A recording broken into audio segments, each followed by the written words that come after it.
Hey guys, tonight we're sitting down beside a humming, clattering contraption that looks more like a magician's toy than the seed of global communication, the telegraph. Imagine the scene.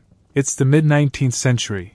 The air smells faintly of hot metal and oil lamps, and wires stretch across the countryside like taut spiderwebs. A little brass key clicks under someone's fingers, and zap, a signal darts off into the distance, carrying nothing more than dots and dashes. And here's the wild part. You probably won't survive this story without nodding off halfway through, which, honestly, is the point. So, before you get comfortable, take a moment to like the video and subscribe. But only if you genuinely enjoy what I do here. And while you're at it, drop your location and local time in the comments. It's strangely calming to know where and when everyone else is drifting into dreams. Now, dim the lights, maybe turn on a fan for that soft background hum, and let's ease into tonight's journey together. You perch beside the wooden bench where the telegraph operator works, watching sparks race invisibly down copper wires.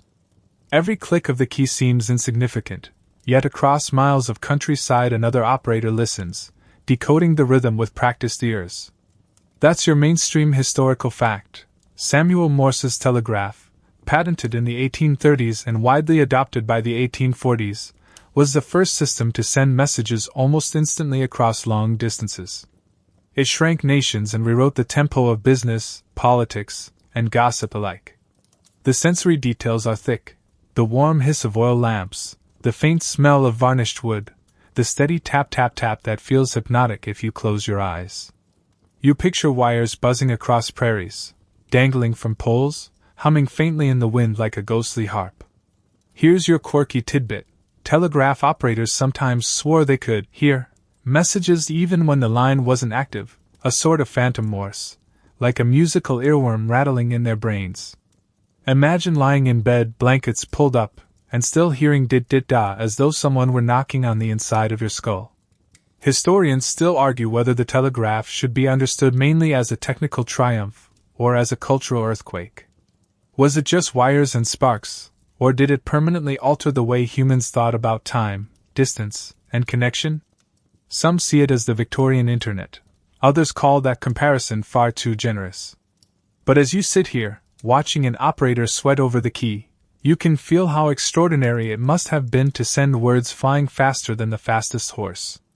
And here's your gentle joke. You imagine an operator tapping out, "Finally, no more waiting weeks for news!" and then realizing they still had to wait days for the reply because someone fell asleep at the other end. The night deepens, the lamp smolders, and the telegraph clicks on, each spark a promise that language itself can be bent into rhythm.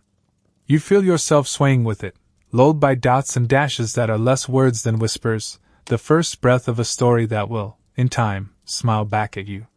The brass key keeps clicking under the operator's fingers, and now you realize that those sparks and pauses aren't random, they're a language. But unlike the alphabets you know, this one isn't made of letters on a page. It's made of rhythm, of sound, of timing that pulses like a heartbeat through the wires. Here's your mainstream historical fact. Morse code, named for Samuel Morse but refined by Alfred Vail, reduced the alphabet to a system of dots and dashes, short and long signals.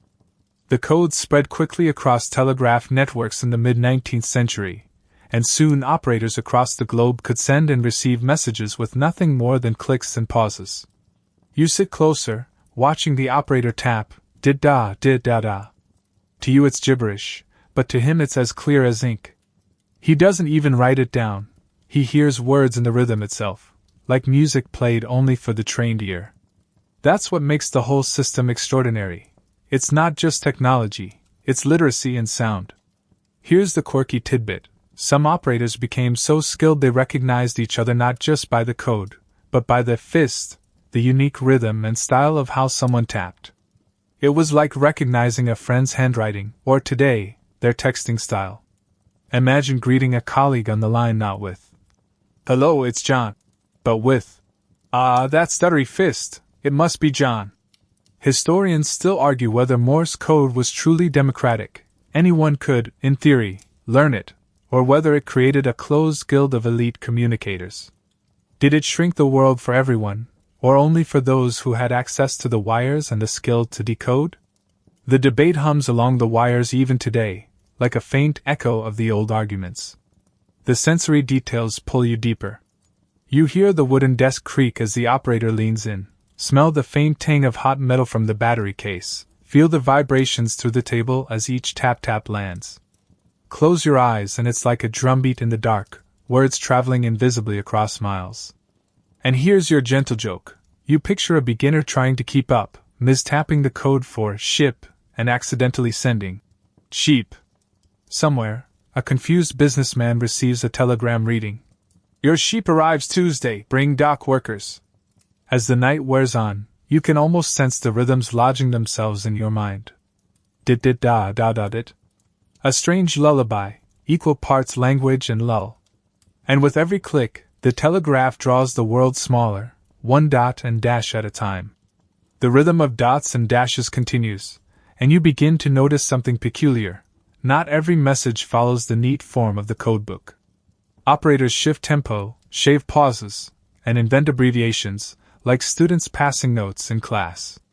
What begins as strict Morse soon blossoms into a living dialect, the slang of the wires. Here's your mainstream historical fact. By the 1850s and 1860s, telegraph operators developed countless abbreviations to save time and money. Since telegrams were often charged by the word HW, might stand for how, GD for good, and strings of letters became shorthand phrases. The faster an operator could send, the more efficient the office, and the more likely he was to impress his peers. You lean closer, watching one operator tap out something that seems too short to be a full sentence. He grins when his colleague bursts out laughing on the far end of the line. That's when you realize these people aren't just messengers. They're hackers, slipping private jokes and coded asides into the formal world of business telegrams.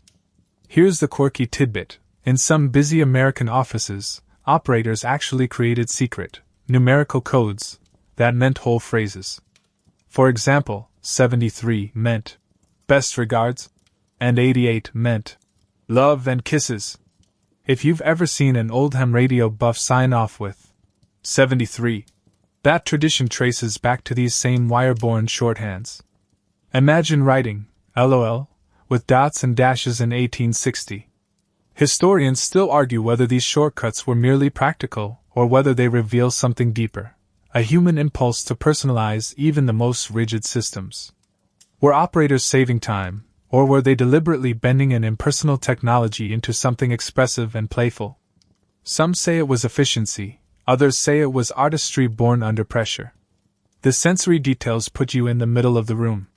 The air smells of dust and ink, you hear the scrape of pens as clerks copy decoded messages, and over it all is the endless percussion of keys tapping like a dozen drummers with their own secret beat. Each abbreviation sparks laughter, winks, and raised eyebrows, invisible to the customers who only see neat slips of paper. And here's your gentle joke. You imagine a prim Victorian businessman frowning at a telegram that reads, "Shipment delayed. 73. He scowls and mutters, "Why 73 wagons? I only ordered 12. By the end of the shift, you realize you've stumbled into a hidden world, a shadow layer of communication beneath the official one. It's not just the dots and dashes anymore, it's how people bend them, twist them, and make them sing. The wires keep humming, but now the mood shifts. You notice that the clicks and pauses aren't only about speed, they're about feeling. Somewhere between the dots and dashes, operators begin sneaking in little flourishes, extra spaces, playful rhythms. What started as cold code starts to sound emotional. Here's your mainstream historical fact. By the 1860s, many telegraph operators recognized that tone could be conveyed through timing. A slightly longer pause, an exaggerated dash, or a hurried stream of dots could hint at impatience, joy, or sarcasm. These inflections became a kind of subtext layered on top of the formal code. You lean in as one operator sends a message with a rhythmic flourish at the end, almost like a musical trill. His colleague on the receiving end bursts out chuckling, scribbling something playful on his pad before answering in kind. The line isn't just a wire anymore, it's a conversation, complete with laughter and sighs carried invisibly through rhythm. Here's the quirky tidbit. Some operators invented shorthand symbols to mimic human reactions. A cluster of dashes might stand for a groan, while a mix of dots could imitate a giggle. One diary notes an operator who regularly ended transmissions with dot straight face dot, which, to his colleagues, meant a wink. In an era before anyone dreamed of emoticons, people were already dotting the line with sideways smiles. Historians still argue whether these improvised signals were truly proto-emojis or just playful anomalies among bored workers. Were they deliberate inventions pointing toward the future of digital shorthand, or were they simply quirks of a few imaginative individuals? Scholars sift through old logbooks like archaeologists of punctuation, trying to decide whether a string of dots was a mistake, or a giggle preserved in code. The sensory details draw you in. You hear the telegraph key's rhythm shift, sharp taps one moment, drawn-out pauses the next. You see the operator's faint grin as he leans into the beat, almost like a drummer playing with swing. The office smells of ink, iron filings, and lamp oil, and yet, over that, you sense the very human pulse of emotion sneaking into the wires. And here's your gentle joke. You imagine an operator tapping out a sigh so convincingly that the clerk transcribing it actually writes down sigh. Somewhere in an archive today, there might be a telegram that begins, "Dear Sir, sigh, your order is delayed." By the time you close your eyes, you realize that language on the wire is no longer flat.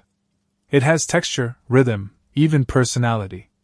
Without meaning to, the operators have cracked open a new possibility. Words that smile, pause, and wink, even when they're only dots and dashes in the dark.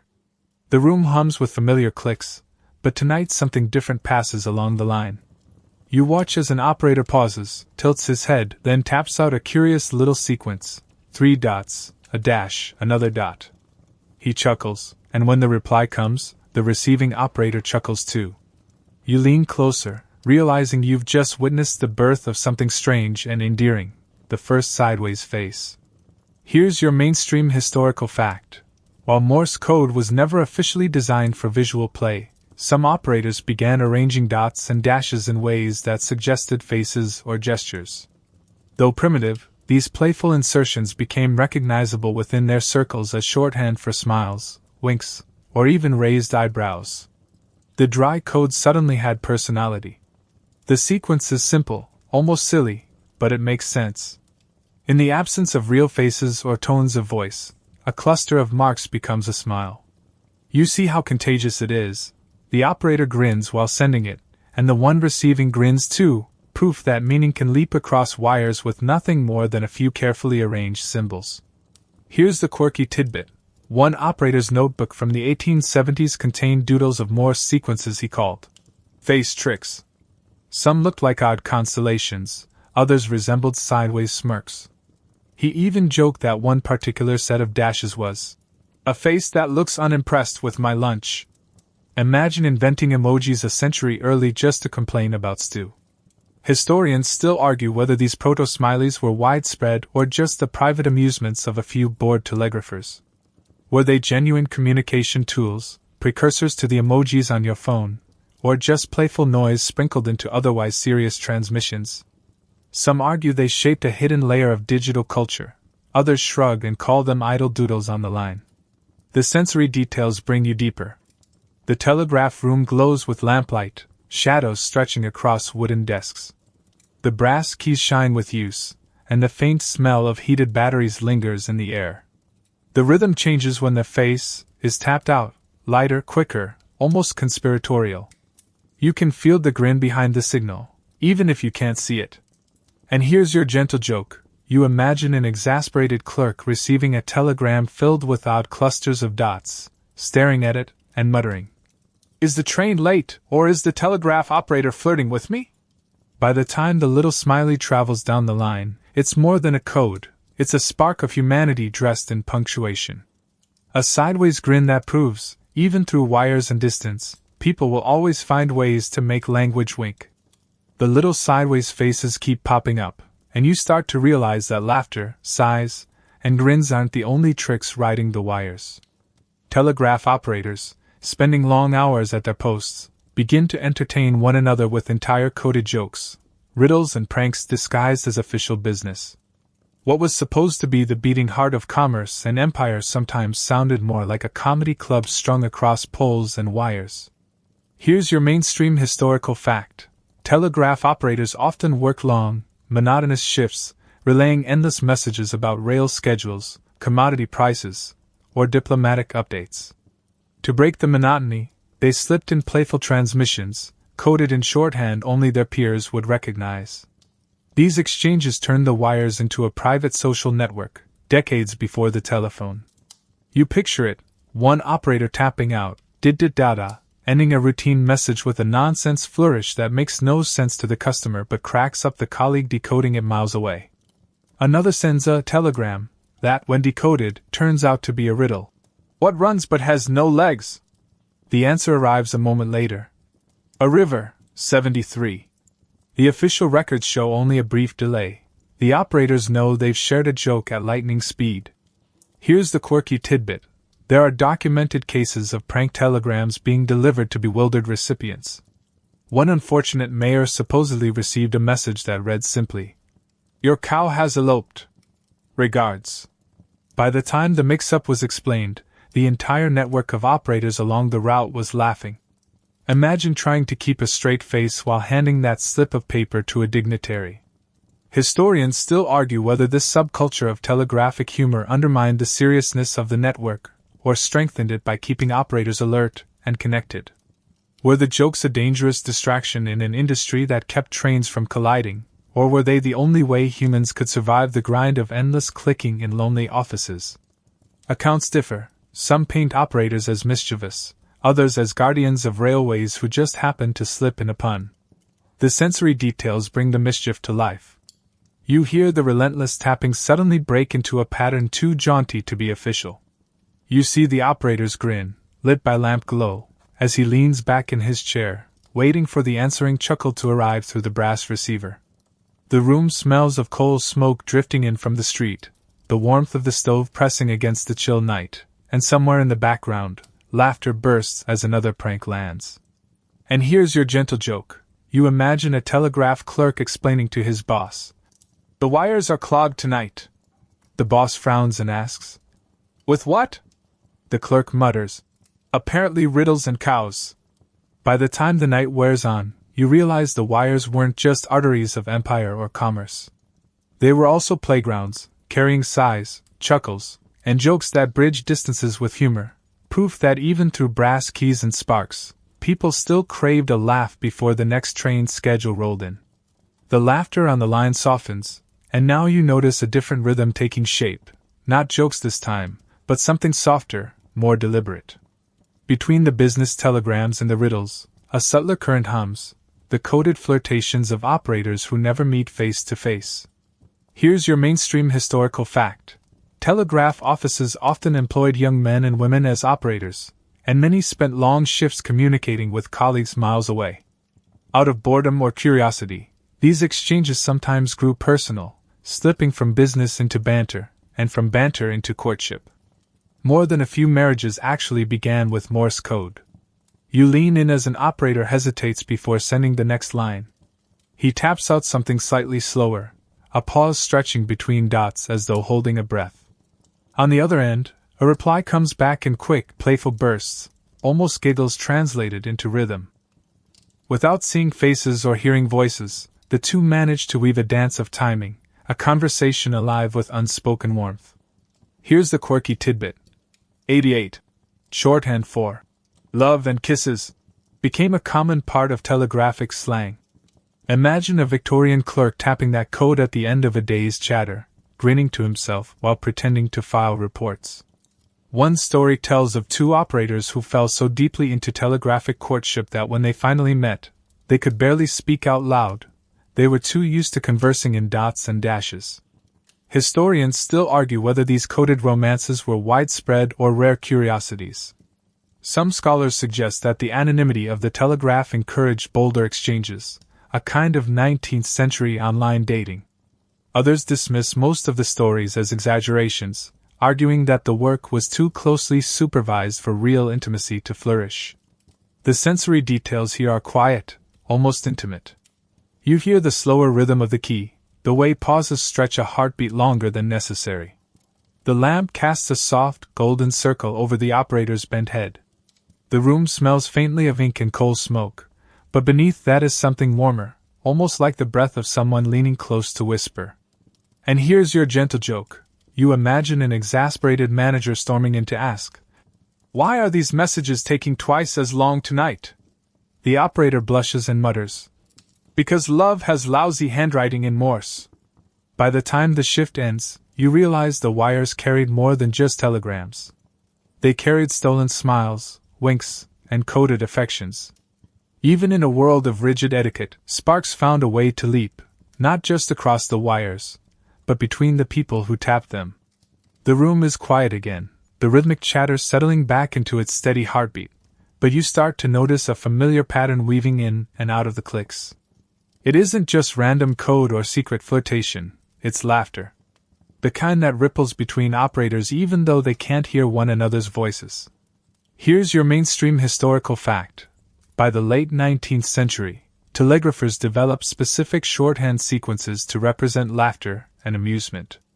Much like we type LOL or haha today, operators used rhythmic clusters of dots and dashes, sometimes repeated, sometimes stylized, to signal that something was meant as a joke. These laughter codes became so common that manuals occasionally had to remind telegraphers to keep them out of official traffic. You lean forward, following as an operator sends a rapid burst of repeating dots. Did, the telegraphic equivalent of chuckling. On the receiving end, the colleague answers with an exaggerated string of dashes, like a long, theatrical groan of mock despair. Without a single word, the two share a laugh across miles of wire. Here's the quirky tidbit. One preserved transcript from an American telegraph office shows an operator using the sequence. Straight face. Over and over, essentially Morse for ha ha ha. Another operator teased back with, which looked like a drawn-out sigh, as if to say, "Oh, you again." Imagine inventing LOL, LMAO, and the eye-roll emoji all in one night shift. Historians still argue whether these laughter codes were part of a broader, conscious evolution of telegraphic language or just isolated improvisations. Were they the ancestors of digital shorthand, or were they nothing more than fleeting sparks of humor that left no lasting impact? Some point to their survival in ham radio slang. Others claim they were little more than operator graffiti, erased as soon as the shift ended. The sensory details wrap around you. The telegraph room smells faintly of burned kerosene and ink drying on blotters. The tapping grows playful, quicker, lighter than the solemn business messages. Each burst of code rings out like a ripple of giggles in an otherwise hushed parlor, a secret comedy show happening in rhythm. And here's your gentle joke. You imagine an operator accidentally sending a page of ha ha ha to a banker waiting for stock prices. The banker frowns at the telegram and mutters, "If the market crashes, will they send me a sigh?"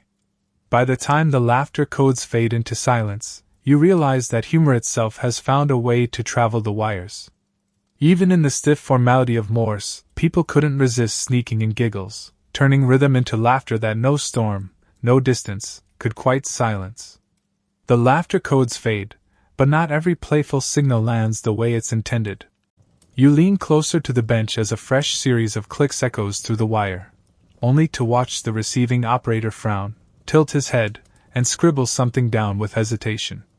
When the slip is handed over, the clerk bursts out laughing, not because it's funny, but because it's completely wrong. Here's your mainstream historical fact. Telegraphy was rife with miscommunication. A missed dot or an extra dash could transform an entire word. Since telegrams were charged by the word and often written in clipped shorthand, the results could be comical or disastrous. Newspapers occasionally published errata when a telegraph story turned nonsense after one tiny slip. You see it unfold. A message intended to say, "Ship arrives Friday," comes through as, "Cheap arrives Friday." Somewhere, a harbor master is looking out for livestock instead of cargo. In another case, meeting postponed becomes, "Meeting pops 1," a phrase that surely confused an entire committee. Here's the quirky tidbit. One operator reportedly sent Congratulations on the arrival of your nephew, when the correct word was naphtha, a shipment of flammable oil.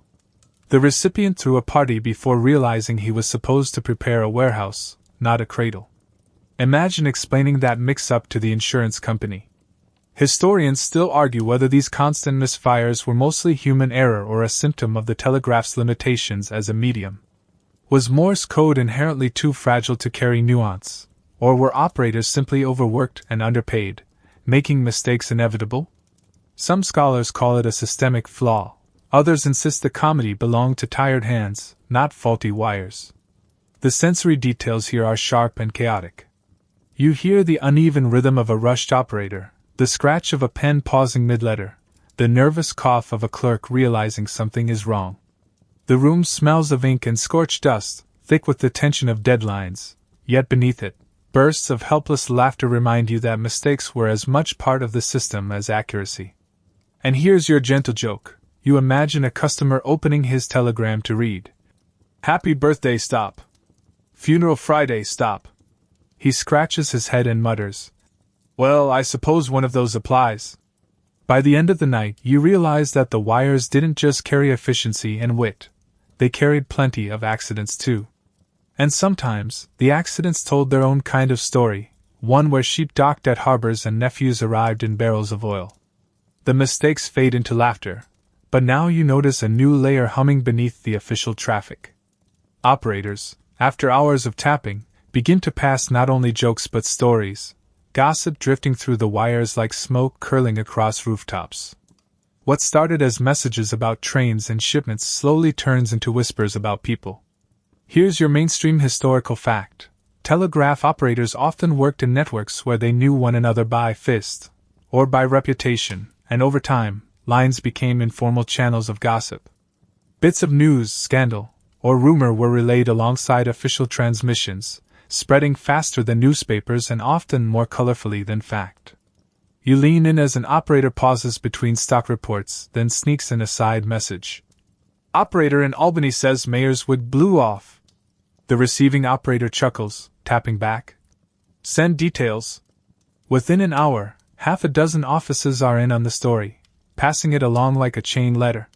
Here's the quirky tidbit. Some operators became so notorious for gossip that their colleagues gave them nicknames like the Town Crier or the Sparrow, flitting from station to station with tidbits of chatter.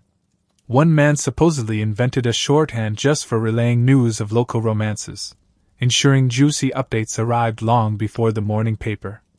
Historians still argue whether this gossip culture undermined the telegraph's reputation as a serious business tool or whether it was inevitable. Proof that every medium, no matter how official, bends toward human chatter. Was the gossip a distraction that risked mistakes, or was it the glue that kept isolated operators connected across vast distances? The sensory details of this shadow network are rich. You hear the softened rhythm of a message not quite official, the conspiratorial grin as an operator taps faster than usual. The air smells of dust, tobacco, and the faint metallic tang of copper. Over the steady drumbeat of commerce, little bursts of coded laughter and rumors sneak through like birdsong in a factory. And here's your gentle joke. You imagine a telegraph clerk in Boston muttering, "Why is my telegram about wheat futures ending with, P.S. Smith is courting the baker's daughter?" By the time the lamps burn low, you realize the wires carried more than business and emergencies. They carried the everyday theater of human life, rumors, jokes, scandals, all stitched invisibly across miles. In a way, it was the first social media feed, only slower, noisier, and with much better mustaches. The gossip skips along the wires like sparks in a storm, and soon you realize it's not confined to one city or one region. What begins in a local office often gallops outward, carried from operator to operator, until stories and slang leap continents. You're not just eavesdropping on a single office anymore, you're watching the birth of a global conversation. Here's your mainstream historical fact. By the 1870s, submarine cables connected Europe to North America, and later to India, China, and beyond. Messages that once took weeks by ship could now travel in minutes. Alongside the official telegrams, operator slang and playful codes traveled too, spreading human quirks across the globe with the same speed as stock prices. You listen as a playful sign-off, 73, for best regards, leaves an office in Boston and a few relays later, appears on a desk in Bombay. Somewhere in between, an operator in Dublin adds his own flourish, a string of dots that everyone in his circle knows means a grin. Like pebbles tossed into a pond, these codes ripple outward, touching shores thousands of miles away. Here's the quirky tidbit. Some slang grew so universal that operators could recognize it instantly, regardless of language barriers. 88. Meaning, love and kisses, was tapped in offices from London to Melbourne, confusing clerks who assumed it referred to shipments of grain. Imagine decoding a telegram about tariffs only to find it ends with what looks like a Victorian heart emoji. Historians still argue whether these global exchanges represent genuine cultural diffusion or simply coincidence. Did slang spread because operators consciously passed it along, or did similar playful instincts arise independently in different stations? Some scholars argue for deliberate sharing, others believe human beings simply can't resist doodling smiles into any system, whether in Boston or Bombay. The sensory details of this worldwide chatter are vivid. You hear the steady tap of the brass key, carrying a signal under oceans where cables hum in darkness. The room around you smells of ink and lamp oil, but you imagine salt water and seaweed brushing against the insulated wire miles below. In your mind, you see dots and dashes leaping across continents, carrying not only markets and treaties but winks and chuckles too. And here's your gentle joke. You picture a stern colonial administrator receiving a serious telegram about troop movements, only to find it ends with LOL. He squints, frowns, and mutters, "What regiment is that?" By the time the night deepens, you realize the telegraph wasn't just shrinking the world in politics and trade. It was shrinking it in humor, affection, and little sideways faces, proof that even when wrapped in copper and Morse, people still found ways to make one another smile. The chatter of gossip and playful codes fades, and now the mood in the office hardens. You hear the clatter of a priority message arriving, urgent, official, not a syllable of humor in its clipped words. This is the other side of the telegraph, the one that moves trains, transfers money, and holds lives in balance. Even here, though, traces of shorthand and operator slang sneak in, proving that play and seriousness were never far apart. Here's your mainstream historical fact. Railroads and banks depended heavily on the telegraph. Dispatchers used it to control train schedules, preventing collisions on single tracks. Banks wired money transfers, brokers sent market updates, and governments relayed orders across continents. Without the telegraph, the industrial age would have limped rather than sprinted. You picture a dispatcher hunched over his desk, tapping out instructions. Train 14 hold until train 9 clears. Each click of the key could mean the difference between a smooth journey and disaster on the rails.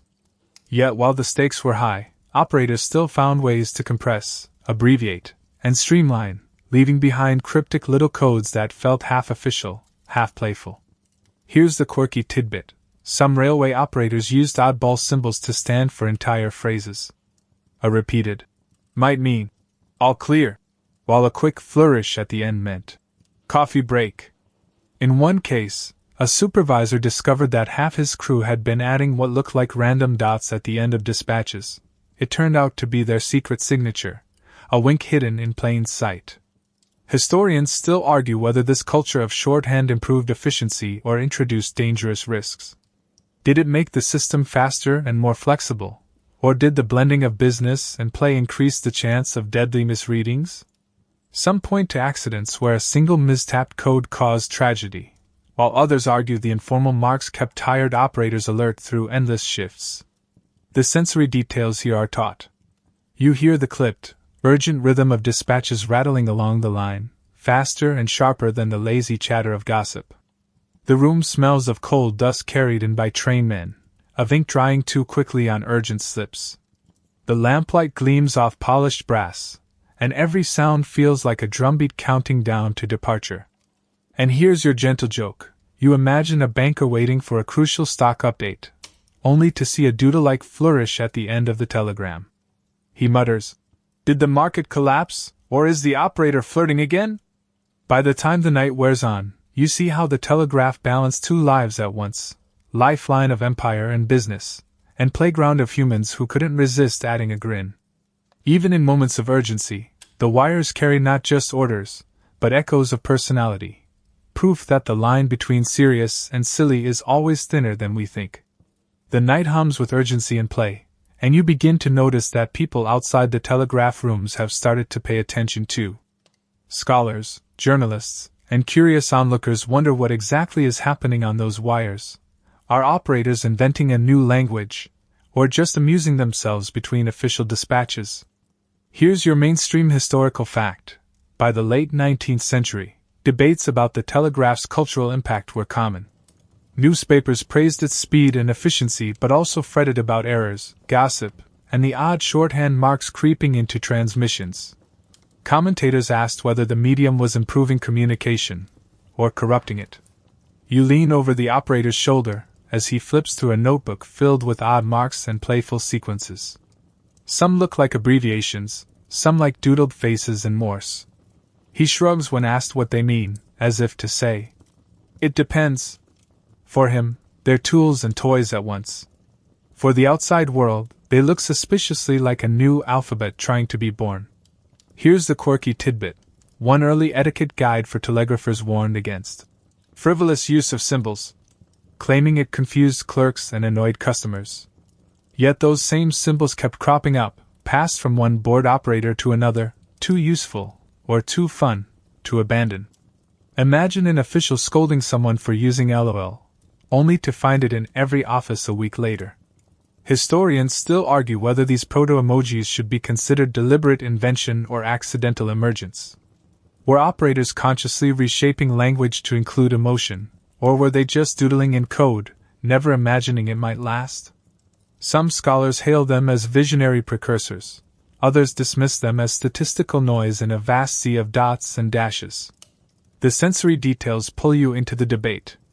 The room is warm with lamp heat, ink-smudged papers scattered across the desk. Outside, rain patters against the window, but inside the only rhythm is the steady click of the key, sometimes official, sometimes playful. You hear the mutter of clerks disagreeing, one insisting these marks are nonsense, another defending them as genius. And here's your gentle joke. You picture a historian hunched over an archive a century later, frowning at a page of odd Morse marks and declaring, "Either this is the first emoji, or the operator sneezed." By the end of the shift, you realize the question isn't answered. Maybe it never will be. But whether accident or invention, the wires had already proved one thing: humans will always bend a tool to carry not just facts, but feelings. The debate may rage on in lecture halls and editorials, but inside the telegraph office, time moves forward, and technology does too. The brass keys don't vanish, but they begin to share space with new machines, typewriters, teleprinters, and eventually the humming clatter of early computers. Yet when you look closer, you see that the playful symbols, the shorthand laughter, and the sideways winks don't disappear. They migrate. Here's your mainstream historical fact. As the 19th century turned into the 20th, many telegraph practices carried over into newer forms of communication. Abbreviations like 73 and 88 persisted in amateur radio culture, and later in military teleprinters. Even early email and online chat rooms borrowed directly from these traditions, keeping the skeleton of Morse alive in new skins. You picture it, an operator who once tapped 73 on a brass key now typing it on a teletype machine, the clattering keys spilling ink onto paper tape instead of sound into a receiver. The meaning doesn't change, only the surface. What was once a rhythm of dots and dashes becomes a shorthand string of characters, still signaling warmth, humor, or affection across the line. Here's the quirky tidbit. Some early computer hobbyists in the 1970s discovered ham radio culture and gleefully adopted emoticons of their own, little sideways smiles made from punctuation. One engineer joked that the first smiley typed on a keyboard was just a telegraph wink with better furniture. In other words, the emoji was never really invented, it migrated, like a tired operator carrying his jokes into the next room. Historians still argue whether this continuity is coincidence or clear lineage. Did emojis evolve directly out of telegraph slang, or were they reinvented independently once keyboards and screens gave people new tools? Some insist the ancestry is direct and traceable. Others say human beings naturally doodle with language, no matter the medium. The sensory details anchor you in the transition. The clack of telegraph keys is replaced by the chatter of typewriter arms, then the hum of early printers. Ink replaces sparks, then pixels replace ink. And through each shift, the laughter codes and sideways faces hitch a ride, sneaking from machine to machine like stowaways. And here's your gentle joke. You imagine a Victorian operator squinting at a modern phone screen, muttering, "We risked our lives stringing wire across oceans, and you're using it to send a cartoon avocado?" By the time the office quiets, you realize the story isn't about the end of the telegraph at all. It's about continuity, the way every new technology inherits little winks and sighs from the one before, carrying forward a lineage of playful humanity hidden in the code. The clatter of keys fades, the ink smudges dry, and you're left with a curious thought. Every grin on your phone, every wink tucked into a text, owes its ancestry to a weary telegraph operator tapping out a playful sideways face in the glow of a kerosene lamp. The story of emojis isn't just Silicon Valley and smartphones, it's also brass keys, copper wires, and long nights in dusty offices where people found ways to make language smile. Here's your mainstream historical fact. By the early 21st century, emojis had become a universal language, crossing borders more easily than words. Yet their building blocks, abbreviation, playfulness, emotional shorthand, echo practices from telegraph days. The DNA of modern digital chatter can be traced back to those first dots and dashes carrying laughter, sighs, and even love. You imagine an operator, shoulders sore from hours at the bench, tapping out 73 as he signs off for the night. He doesn't know it, but he's leaving behind more than just a farewell. He's planting a seed that will grow into a world where people can send entire conversations in tiny smiling icons. Here's the quirky tidbit. In 1982, when the first digital emoticon, smiley face, was proposed in an online forum, the inventor half-jokingly claimed it was to mark jokes clearly. Had he known, he might have realized he was repeating a joke already tapped out by Morse operators a century earlier. Different tools, same instinct. Historians still argue whether the telegraph deserves to be called the true birthplace of emojis. Some say the parallels are undeniable, a straight line from dots and dashes to winking yellow faces. Others insist emojis are a reinvention, born of the digital age and unrelated to clattering keys. The debate, like so many before, remains unresolved, yet the resemblance is uncanny. The sensory details settle over you like dusk. You hear the ghostly echo of brass keys tapping in rhythm, smell the faint trace of lamp oil and paper, feel the warmth of laughter carried through wires. Overlay that with the buzz of your phone in your hand today, a notification lighting up with a tiny heart or grin, and the continuity becomes impossible to ignore. And here's your gentle joke. You picture a telegraph operator from 1870 staring at a modern emoji keyboard, muttering, "All this technology, and people are still just sending sheep." The night grows quiet now, the wires humming faintly in your imagination. The faces tapped in code long ago still linger, smiling sideways in the dark, reminding you that even through sparks, ink, or pixels, people always find a way to make words laugh. The story softens now, like the dimming glow of a lamp at the end of a shift. You picture the telegraph office closing for the night, the brass keys stilled, the paper slips filed away, the operators stretching tired hands and stepping into the cool dark. The wires hum faintly in the distance, but their urgency has faded. What lingers isn't business or dispatches, it's the laughter, the sideways smiles, the winks passed between friends across miles of copper. Let your breathing slow, steady as dots and dashes, each inhale a short signal, each exhale a long one. Imagine your thoughts drifting like telegraph messages, carried far away into the quiet night. The gossip, the errors, the little sideways faces, they dissolve now, leaving only the comfort of knowing that people, even in the most rigid systems, always find ways to slip kindness and humor into the code. You can almost hear it, the faint rhythm of a key tapping somewhere far off, not a message of urgency, but one of calm. A good night signal, soft and steady. Across time, across distance, it carries forward, reminding you that connection doesn't have to be loud or fast to matter. Sometimes it's just a pause, a wink, a gentle smile in rhythm. So let your eyes close now. Let the hum of wires fade into the hum of your own quiet breathing. You are safe, you are connected, and you are already floating into sleep, carried along on waves of dots and dashes that have turned into dreams.